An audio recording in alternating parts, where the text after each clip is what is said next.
must have the vision, the will, and the courage to do whatever it takes. And above all, he must be able to identify the underlying forces that will conspire against him.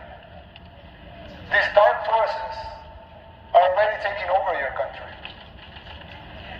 You may not see it yet, but it's already happening. You don't see it as clearly because people are designed to see linear changes, not exponential ones. We don't always recognize how fast a problem can multiply and spiral out of control. The problem is much like the metaphor of the boiling frog. Once the water boils, it's already too late. Just like the frog, people become complacent and they don't realize how bad things are getting until it's too late. I want to issue this warning so you don't make the same mistakes we did in the 60s and the 70s. It is not easy to pull yourself back once you're in boiling water. In fact, all the experts said it was impossible. And besides, you don't want to wait 50 years and maybe hope for a miracle to get out of hell. You can still jump before the water boils. Why does it feel entitled to impose this agenda?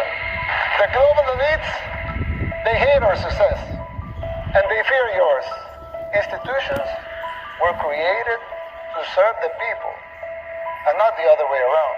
Well, so if the government can print unlimited amounts of money, why did they collect taxes? You pay high taxes only to uphold the illusion that you are funding the government, which you are not. The government is funded by money printing, paper backed with paper. Confidence in your currency will be lost. The dollar will fall, and the Western civilization with it. The global elites control the mainstream media. They finance campaigns, district attorneys, to mention a few. They abuse their powers. They persecute political opponents. And who's the dictator?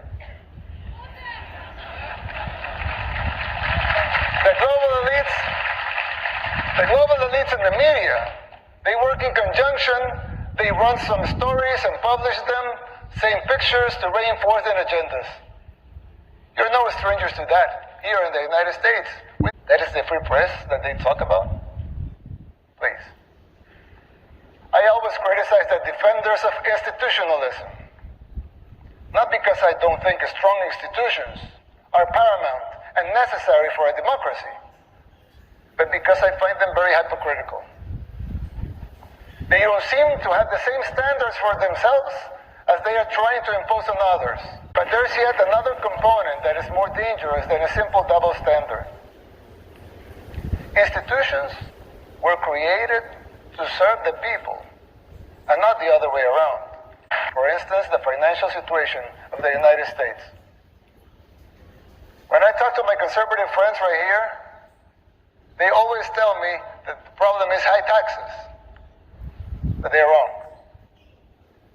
Of course, high taxes are extremely high here in the United States. I give you that. You're right in that. But that's not the real problem. The real problem is not the high taxes themselves, but the fact that they are not even really funding the government. But even those high taxes, higher than a lot of places in the world, but even those taxes are really funding the government. So who's financing the government? Government is financed by treasury bonds, paper. And who buys the treasury bonds? Mostly the Fed. And how does the Fed buy them? By printing money. But what backing does the Fed have for that money being printed? The treasury bonds themselves. So basically, you finance the government by printing money out of thin air. Someone could ask, well, so if the government can print unlimited amounts of money out of thin air, why did they collect taxes? I mean, in theory, it would make sense, right? If they can print unlimited amounts of money, why would they need taxes for? The real problem is that you pay high taxes only to uphold the illusion that you are funding the government, which you are not.